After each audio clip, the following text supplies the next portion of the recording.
யார் அந்த அஜிதா? விஜய் கார் முன்னாடி சென்ற அஜிதா, கண்டுக்காமல் சென்ற விஜய்.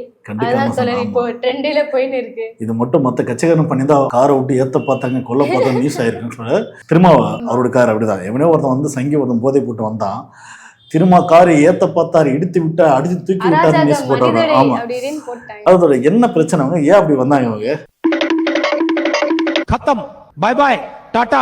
அவங்களுக்கு வந்து இப்போ பதவி தரல தோழர். டிவிகேல இப்போ ஒரு 131 மாவட்ட செயலாளர் நியமிக்கலாம்னு சொல்லிட்டு அவங்களுக்குள்ள ஒரு முடிவு இருக்கு. இப்போதைக்கு ஒரு 121 பேரை மாவட்ட செயலாளரா போட்டாங்க. மீதி ஒரு 11 மாவட்ட செயலாளர் பொறுப்பு இருக்கு. இப்ப அதுக்குதான் இப்ப இந்த சண்டையே. இப்ப நம்ம அஜித்தான்றவங்க பார்த்தோம்னா அவங்க தூத்துக்குடி மாவட்டத்துல வந்து ஒரு 6 தொகுதி கிட்ட அவங்க ரொம்ப நாளா கண்காணிச்சுட்டு வந்திருக்காங்க, பாத்துட்டு இருக்காங்க. இப்போ அந்த தொகுதிக்கு ஒரு மாவட்ட செயலாளரா போடுங்கன்னா இப்ப டிவிகே சார்பா அந்த கட்சி நிர்வாகம் அவங்களுக்கு அந்த பதவியே தரல. எல்லாரும் என்ன ஏமாத்துறாங்க. டிவிகேல வந்து பெண்களுக்கு வந்து எப்படி அந்த மாதிரி யாரையும் பாத்துக்கவே முடியாதுன்னு சொன்னா அவங்களே பேசிப்பாங்க. இந்த கேர்ள் பேசுறத பாருங்களேன். அரசியல்ல மத்திய ஒன்றிய செயலாளர் பொறுப்பு எதுல கொடுத்திருக்காங்க? போட்டோ போடுவாங்க ஏதோ ஒரு குழுல, அவ்வளவுதான் வரைக்கும். இது வரைக்கும் எந்த ஆட்சியிலயும் பெண்களுக்கு முன்னுரிமை கொடுத்து வெளியே வர வைக்கல. ஆனா தமிழக வெற்றி கழகத்துல பெண்களுக்கு முன்னுரிமை கொடுத்து எங்களை வெளியே வர வச்சிருக்காங்க.